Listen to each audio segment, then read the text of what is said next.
Good morning, Algebra 2. I hope you had a fabulous Thanksgiving and you are ready to learn because we are studying something so amazing called imaginary numbers. Yep, you heard that right, imaginary numbers. It reminds me of Alice in Wonderland. We're entering an imaginary world with imaginary numbers. So how in the world do you get an imaginary number? I'm going to show you. Get out your notes and follow along, and please fill them out as we go throughout this discussion. Equations such as x squared plus 1 equals 0 have no real solutions. In fact, if you solve that, x squared plus 1 equals 0, you would subtract 1 from both sides, getting x squared equals -1, and take the square root. We'll put that in your calculator. Pause this video for a minute and put x equals the square root of -1 in your calculator. And you know what it's going to tell you? It's going to tell you that it's a non-real answer or a domain error because we can't take the square root of a negative number. Well, we couldn't take the square root of a negative number until today. So the imaginary unit, starting in the second bullet, known as I, is defined as the square root of a -1. So your calculators can't do this, but your brain sure can. So a pure imaginary number is written in the form AI.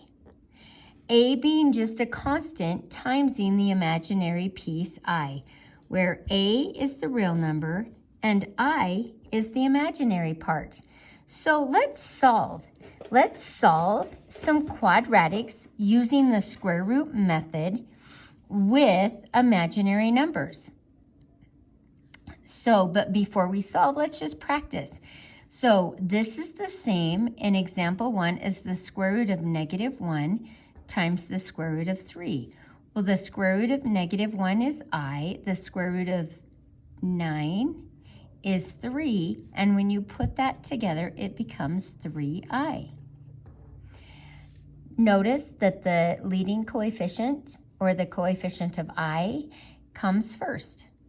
So if I had the square root of 196, I would take the square root of -1 times the square root of 196. The square root of -1 is I, and the square root of 196 is 14, leaving me with 14i. With the square root of -5 isn't a perfect square.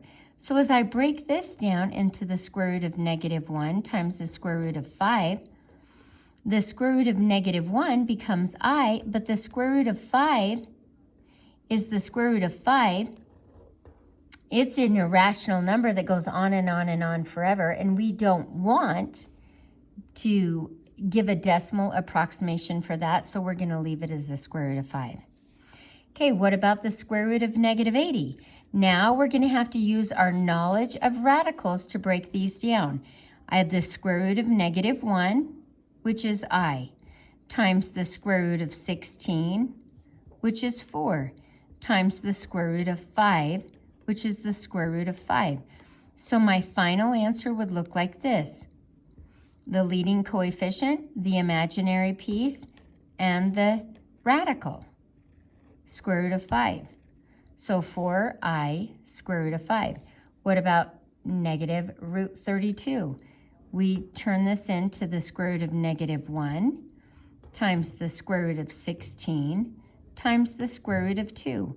Well, the square root of -1 is I, the square root of 16 is 4, and the square root of 2 is the square root of 2. So putting them in the correct form, we have 4i root 2. Okay, 192. I'm not really sure what number divides into, what's the largest number that divides into 192?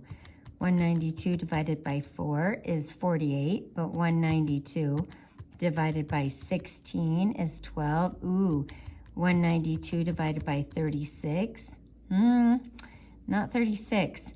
So it's higher than 16.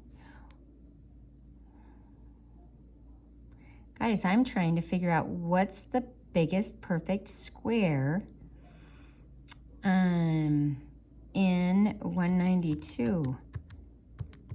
Divided by 49, 192 divided by 60, that's it. 192 divided by 64. So 192 breaks down into the square root of -1 times the square root of 64 times the square root of 3.